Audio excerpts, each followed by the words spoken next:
نحمده ونصلي على رسوله الكريم وعلى آله وأصحابه أجمعين. قال النبي صلى الله عليه وسلم: اتق الله حيثما كنت وأتبع السيئة الحسنة تمحها وخالق الناس بخلق حسن، أو كما قال عليه الصلاة والسلام. دوستوں، بزرگوں اور عزیزوں، نبی اکرم صلی اللہ علیہ وسلم ان کی طبیب روحانی بنا کے بھیجے گئے تھے. قرآن خود کہتا ہے: وَذَرُوا ظَاهِرَ الْإِثْمِ وَبَاطِنَهُ. ظاہری گناہوں کو چھوڑو اور باطنی گناہوں کو چھوڑو. معلوم ہوا کہ امراض دو قسم کے ہیں، بیماریاں دو قسم کی ہیں، گناہ دو قسم کے ہیں، ایک ظاہری اور ایک باطنی. اللہ تعالیٰ ارشاد فرماتے ہیں: وَذَرُوا ظَاهِرَ الْإِثْمِ وَبَاطِنَهُ. اس کو زیادہ تقریب بھی نہیں سنی. ہم نے ایک مدرسی محاورہ الحق صاحب سے سنی تھی. وَذَرُوا ظَاهِرَ الْإِثْمِ وَبَاطِنَهُ. ظاہری گناہوں کو بھی چھوڑو اور باطنی گناہوں کو بھی چھوڑو. ظاہری گناہ ظاہر ہے اور باطنی گناہ کیا ہے؟ ہماری طرف سے یہ حسد ہے، کبر ہے، بغض ہے، کینہ ہے. اس کا حضرت تھانی وغیرہ نے شمار کیا، بتلایا ہے. ظاہری گناہ کا طبیب لوگ بتلاتے ہی رہتے ہیں، ظاہری ڈاکٹر لوگ. اور باطنی گناہ کو خود اللہ نے بیان فرمایا، اللہ کے رسول صلی اللہ علیہ وسلم نے بیان فرمایا، اور جو طبیبان باطنی ہیں وہ بھی اس کا ذکر فرماتے رہتے ہیں. قصد السبیل وغیرہ میں بھی اس کا ذکر ہے. باطنی گناہ. ایک مولانا کی بات یاد کرتا ہوں، کہتے ہیں: ان کنتم تحبون اللہ فاتبعونی.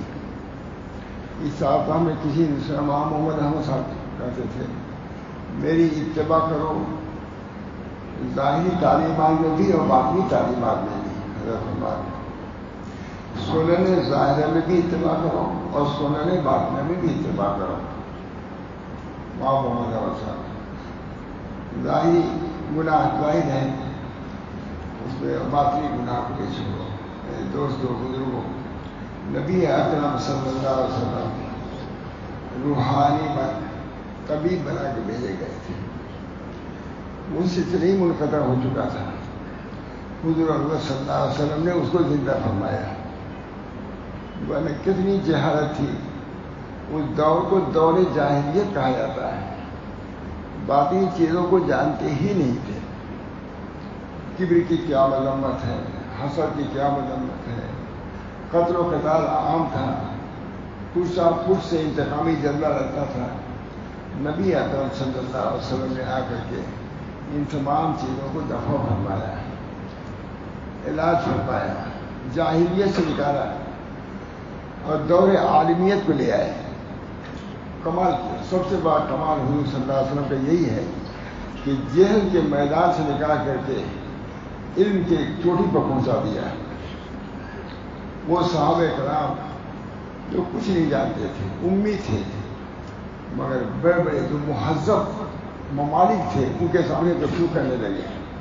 روم اور فارس ان کے سامنے کچھ نہیں رہے. اسی حال میں، امیت کے حال میں ان کا جواب دیتے تھے. یہ نبی صلی اللہ علیہ وسلم کی تعلیم. علمنی ربی فاحسن تعلیمی وادبنی ربی فاحسن تعلیم. ادب، حیا، سب کچھ سیکھا. بادشاہ کے بیٹھا ہوا تھا خود دے ہوئے، کیا شاندار. صحابی ایک گئے ہیں، فرش ریشمی بچھا ہوا تھا، مسل لگے ہوئے تھے. گھوڑوں کو لے کے گئے، روتے ہوئے اترتے گئے. گھوڑوں کے لگام کو رسی کو باندھ دیا اس میں مسل کے. اس میں کسی نے کہا کہ آپ کیا کر رہے ہیں؟ ہم آدمی لوگ ہیں، ان کی یہ مذمت کریں گے. آدمی لوگ یا عربی لوگوں کی مذمت کریں گے. کہا کیا ان احمقوں کو ایسے میں اپنے نبی کی سنت کو چھوڑ دوں؟ نہانا رسول اللہ صلی اللہ علیہ وسلم کی حدیث ہم کو حضور صلی اللہ علیہ وسلم نے ریشم کے پہننے سے اور دیوار کے پہننے سے منع کیا ہے، استعمال ہم نہیں کریں گے۔ بیٹھا ہوا بادشاہ ہے، وقت بیٹھا ہوا ہے، لیکن اپنے معمولی لباس میں گئے اور ہٹا کے چلے گئے۔ یہ اپنے دین سے محبت کی بات ہے، اور نبی اکرم صلی اللہ علیہ وسلم کے کمال کی بات ہے کہ تعلیم کے بھی اعلیٰ مقام پر پہنچایا اور تعلیم کے اعلیٰ مقام پہنچا دیا ہے۔ ادب ظاہری کیا ہے، ادب باطنی کیا ہے، حضور نے سکھلایا۔ ہمارے حضرت ایک عجیب بات کہتے تھے، الطہور الشفیع امام ترمذی میں ہے، اس پر جو تقریر کرتے تھے فرماتے تھے کہ نبی اکرم صلی اللہ علیہ وسلم نے آ کر کے دنیا کو پاک کر دیا۔ اگر حضور اقدس صلی اللہ علیہ وسلم نہ آتے تو دنیا طہارت کو سمجھ بھی نہیں سکتی تھی۔ طہارت کیا ہے؟ جسمانی طہارت کو فرما رہے، باطنی نہیں، جسمانی طہارت بھی نہیں سمجھ سکتے۔ تو اب بھی ایسا ہے، انہوں نے کیا طہارت کا کوئی درجہ ہی نہیں ہے۔ نبی اکرم صلی اللہ علیہ وسلم نے ظاہری طہارت کو بھی سکھایا اور باطنی قلبی ظاہری طہارت کیا ہے، پیشاب کا کیا ہے، یہ کیا ہے، سب پوری تعلیم دیا ہے۔ اور باطنی طہارت یہ ہے کہ کینہ نہ رکھو۔ فرمایا رسول اللہ صلی اللہ علیہ وسلم نے، یا بنیا، اے میرے بیٹو، اگر تم چاہتے ہو، یا بنیا، اگر تم یہ کرو کہ تمہارے دل میں کسی کی طرف سے کینہ نہ ہو تو ایسا کرو، ہے کہ نہیں؟ صبح کرو اس حال میں کہ تمہارے دل میں کسی کی طرف کینہ نہ ہو تو کرو، شام کرو اس حال میں کہ تمہاری طرف سے کوئی کینہ نہیں تو ایسا کرو۔ ذالک سنتی، یہ میری سنت ہے۔ معلوم ہوا اس سے استدلال کرتے تھے کہ سنت کا اطلاق صرف ظاہری افعال پر نہیں ہوتا، باطنی افعال پر ہوتا ہے، کیونکہ کینہ باطنی فعل ہے، اس کی اطلاع کی حضور نہیں ہو فرمایا۔ اے میرے بیٹو، ظاہری طہارت اس پانی سے حاصل ہوتی ہے، اور باطنی طہارت نبی اکرم صلی اللہ علیہ وسلم کی تعلیم سے ہوتی ہے۔ باطنی طہارت اللہ بخاری امام المحدثین کوئی حدیث لکھنا رہتا تھا، وضو بطور غسل تک کرتے تھے، 2 رکعت نماز پڑھتے تھے، تب لکھتے تھے۔ بہت سے محدثین سے مولانا تقی الدین صاحب نے بہت حیران ہوا تھا، میں نے یہ بیان کیا، کوئی نئی بات نہیں ہے، لیکن پسند کیا ان لوگوں نے۔ میں نے کہا کہ 2 طہارت کی ضرورت ہے۔ حضور نے اشارہ کیا کہ اگر تم ظاہری طہارت چاہتے ہو تو وضو اور غسل کا اہتمام کرو، اور باطنی طہارت چاہتے ہو تو نماز کا اہتمام کرو۔ غسل سے ظاہری طہارت حاصل ہوئی اور نماز سے باطنی طہارت حاصل ہوئی۔ اللہ تعالیٰ ہم سب لوگوں کو اپنے نبی کی تعلیم پر عمل کرنے کی توفیق، بڑی برکت ہے مولانا، بہت برکت ہے، اس تعلیم میں بہت برکت ہے۔ مصری عالم لکھتا ہے کہ تم میں اپنے نبی کے تعلیمات میں، ان کے تعلیمات میں کون سی کمی پائے کہ دوسرے کی تعلیم کو لے رہے ہو؟ مصری عالم لکھ رہا ہے۔ ہمارے حضرت اس پر بہت بڑھ جاتا تھا اسی صورت میں، چاہے مصری کا ہے یا اسلامی کا ہے۔ ایک مصری عالم لکھ رہا ہے اس تہذیب تمدن میں جس میں نبی کریم صلی اللہ علیہ وسلم نے جس کی ہم کو تعلیم دی ہے، کون سی کمی تم کو نظر آئی کہ تم دوسروں کے تہذیب تمدن کو اختیار کر رہے ہو؟ مہاراج نبی اکرم صلی اللہ علیہ وسلم نے ظاہری طہارت بھی انہوں نے سکھائی، اور باطنی طہارت جو کوئی سواری نہیں، نامی نہیں جانتے، یہ لوگ کیا جانے ہیں، جنگلی لوگ۔ نبی صلی اللہ علیہ وسلم نے وَذَرُوا ظَاهِرَ الْإِثْمِ، ظاہری گناہ کو بھی چھوڑو اور باطنی گناہ کو بھی۔ وہ کیا ہے؟ دیکھیے تفصیل، حسد ہے، کبر ہے۔ معلوم ہوگا کہ طہارت صرف وہ کافی نہیں ہے جو آپ نے غسل کر لیا، وضو کر لیا ہے، بلکہ طہارت وہ ہے جو کینے سے پاک ہو، حسد سے پاک ہو، کبر سے پاک ہو۔ اس کی طرف مستقل محنت کی ضرورت ہے۔ جیسے اس طہارت کے لیے پانی بھریں گے، لے آئیں گے، تب تو طہارت آتی ہے، کپڑا اتاریں گے، غسل کریں گے، اس کے لیے بھی کچھ محنت کی ضرورت ہے۔ علماء نے لکھا ہے کہ اس کے لیے کچھ تھوڑی جاسوسانی کی ضرورت ہے، کچھ کرو گے تو وہ طہارت بھی حاصل ہو جائے گی۔ ابھی ہم لوگوں نے غسل کیا ہوگی تھا، اگر اس کے لیے بھی اگر ہم ارادہ کریں گے تو اللہ تعالیٰ ہماری مدد فرمائے گا۔ اللہ تعالیٰ ہی نے جب ایک حکم نازل فرمایا اور دین آسان ہے تو دین کے آسانی کی وجہ سے اور اسباب مہیا کیے اللہ تعالیٰ نے باطنی طہارت کے لیے اسباب مہیا کیے. لکھا ہے شاہ صاحب نے ایک استطاعت ممکنہ ہے ایک استطاعت میسرہ ہے. ہر شخص کے اندر اللہ تعالیٰ نے داعیہ اور جذبہ بلکہ صلاحیت پیدا کیا ہے کہ وہ اصلاح کرے اپنے. جیسے ظاہر کی ویسے ہر شخص کے اندر یہ صلاحیت ہے. جب اللہ نے فرمایا وہ ضرور ظاہر ہے اس میں بات نہ معلوم جیسے ظاہری گناہوں کے چھوڑنے کی استطاعت ہے اسی طرح سے باطنی گناہ دونوں کو ساتھ کہا ہے. یہ نہیں کہا کہ کچھ دنوں تک کہیں رہو تو اس کے جنگل میں تب حاصل ہوگا. اسی حالت میں ظاہری طہارت بھی حاصل ہوتی ہے اور باطنی طہارت بھی حاصل ہو سکتی ہے. وہ ضرور ظاہر اس میں بات ہے. تو قوت ممکنہ استطاعت ممکنہ ہر شخص کے اندر صلاحیت ہے کہ اللہ تعالیٰ سے تعلق پیدا کرے اپنی اصلاح کرے. موقع ہے آپ کہیں بہت مختصر اب کیا کہا جائے تھوڑی سی بات ہے. حضرت بابا محمد خان صاحب جونپور میں تھے. سردی بہت زیادہ تھی تو ہوا کہ بھائی گرمی حاصل کیا جائے تو لوگ کوئلہ لے آئے ادھر سے لے آ کر کے کوئلہ لے آئے. اس کے بعد ایک آدمی نے آگ لگا دیا. اب کوئلہ تھوڑی رہا اب تو شعلہ ہو گیا روشنی دینے والا گرمانے والا بھی ہے. ظاہری علم تو گرما دیتا ہے اور باقی علم شعلہ بنتا ہے. بہرحال وہ کیا ہوا وہ کوئلہ کیا ہو گیا شعلہ بن گیا.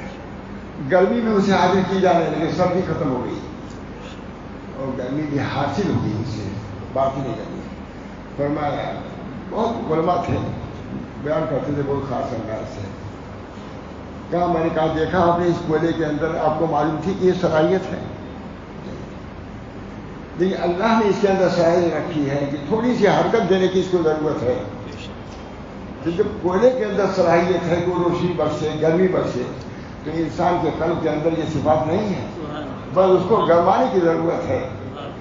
اسی وجہ سے ساتھ ہم نے لکھا ہے استطاعت ممکنہ سب کے اندر ہے لیکن ایک استطاعت مؤثرہ ہے وہ صحبت صالحین ہے. حرکت دینے کی ضرورت تھی. اسی کوئلے میں کیا ہے ایک گرمی نکلی روشنی نکلی. اسی طریقے سے ہر آدمی کے قلب کو اللہ نے صلاحیت دی ہے اس سے کام لیا جا سکے روشنی کا بھی اور گرمی کا بھی. ان جناب میں دوستوں بزرگوں اللہ تعالیٰ نے جب سبھی کے اندر صلاحیت ہے اس کے صحیح استطاعت ممکنہ یہ شاخہ دیتے ہیں. استطاعت ممثرہ صحبت و صالحین یا الذین آمنوا اتقوا اللہ وکونوا مع الصادقین. حضرت محمد غنی صاحب فرماتے تھے کہ اللہ تعالیٰ نے دو جز کا نسخہ بھیجا ہے تقویٰ اختیار کرو اور اس کے سہولت کے لیے صحبت صالحین اختیار کرو. بہت خاص ان کا مضمون تھا. بہرحال دوستو اللہ تعالیٰ نے ظاہری گناہ اور باطنی گناہ دونوں کا تو اسے اصلاح کے لیے بھی فرمایا. جاہلیت کا دور تھا. بات یہ ہے ایسی جاہلیت تھی پشت کا بدلا لیا جاتا تھا اور ہمارے ادھر فرماتے تھے اتنے بدتمیز تھے کہ کبھی رنگ ڈھانپتے نہیں تھے کھلی رکھتے تھے.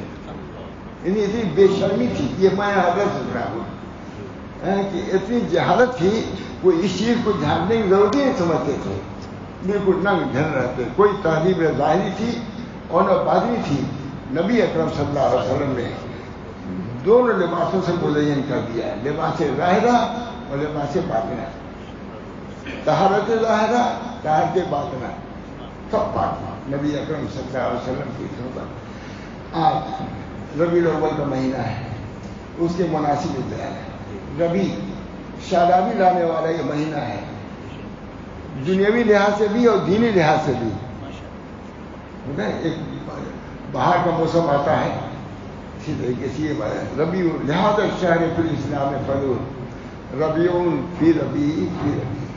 دوستو اللہ تعالیٰ ہم سب لوگوں کو نبی کریم صلی اللہ علیہ وسلم کی تعلیمات سے ایسی تعلیمات جو جاہلوں کو ان پڑھوں کو پڑھا ہوا بنا دیا جاہلوں کو بالکل بد اخلاقوں کو خوش اخلاق بنا دیا انک لعلی خلق عظیم کا پڑھ تو پورا رہ دیا.